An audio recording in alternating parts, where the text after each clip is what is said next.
you know, in the time that you've spent with us, most of the sequences or areas that we've been driving and that we've been doing has been on like open sand.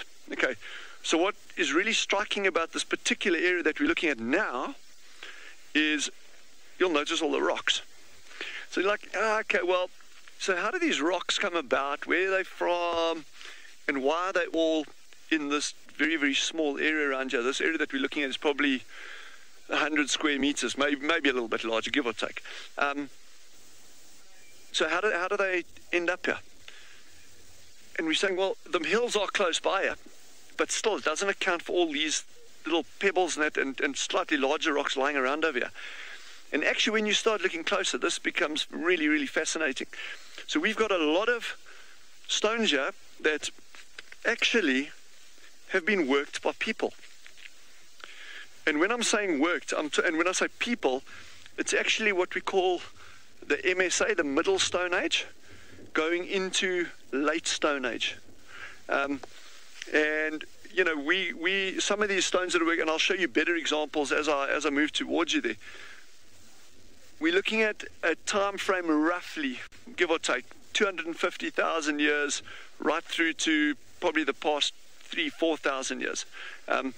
But how we distinguish these, and I'm looking as I'm like ambling along here, I'm going to kind of crawl towards the camera. I'm looking for some really, really nice examples. But pretty much, in a nutshell, everything that you're seeing here in this area has at some point been handled by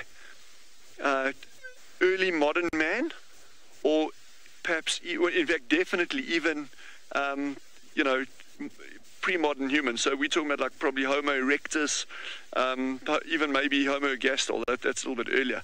But this is really, really cool. So there you can see Jean-Andre just panning around there a bit. So what we're seeing is a lot of, this is pretty much all quartzite. It's a very hard, fine-grained rock. It's very, very coarse fracturing, and I'm looking for some good examples as I'm sitting here talking to you about it, of actual flakes that they were actually using on these. I'm just going to come forward. Here's a good example over there. Typically, but not always, you got these three faces to it. Jean-Andre, can you see that okay? Eh? So you got that 1, 2, 3 faces, and then on the top here you got what we call a striking platform.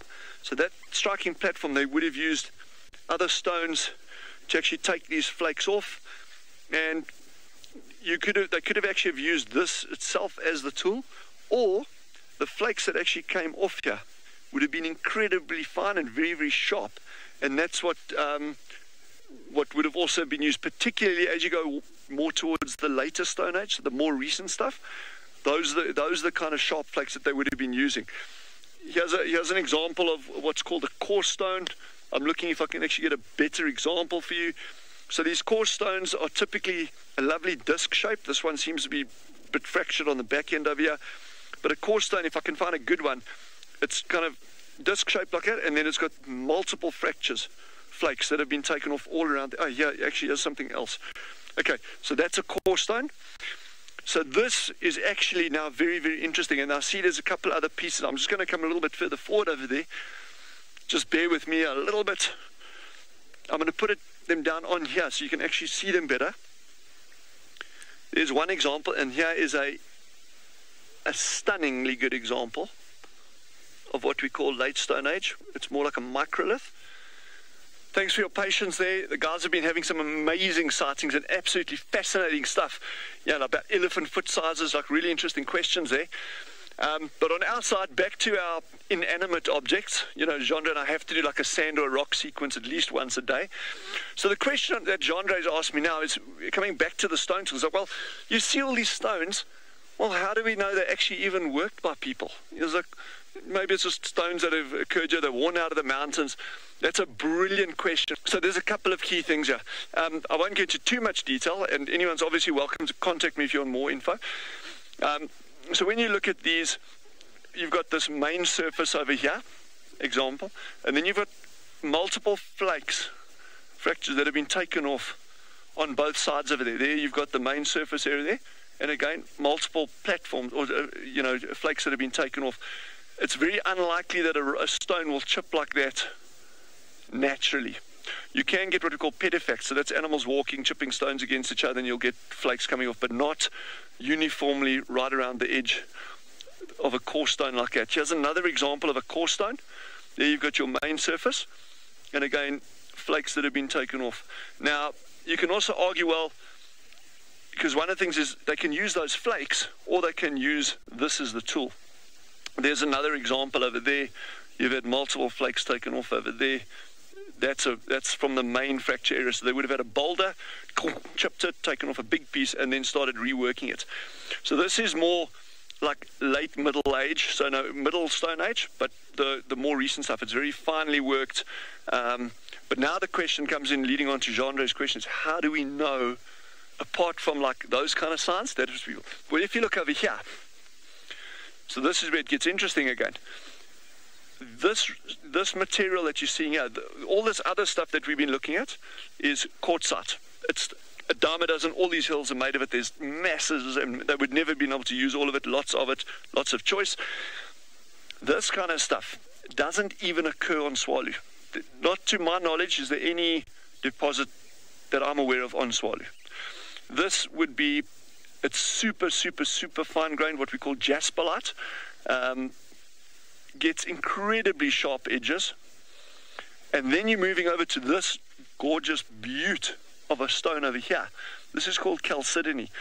This one would be like the gold standard. Those of you from the United States, there's those fantastic examples of arrowheads, those incredibly finely crafted arrowheads, and this is generally, or very often, the material that they were making those from.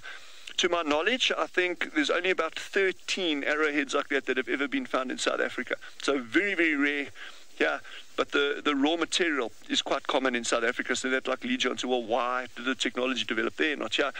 But anyway, so looking at these, this would be of the late Stone Age, in other words, the more recent stuff. This would be like kind of like the entry-level stuff. There's big flakes taken off there.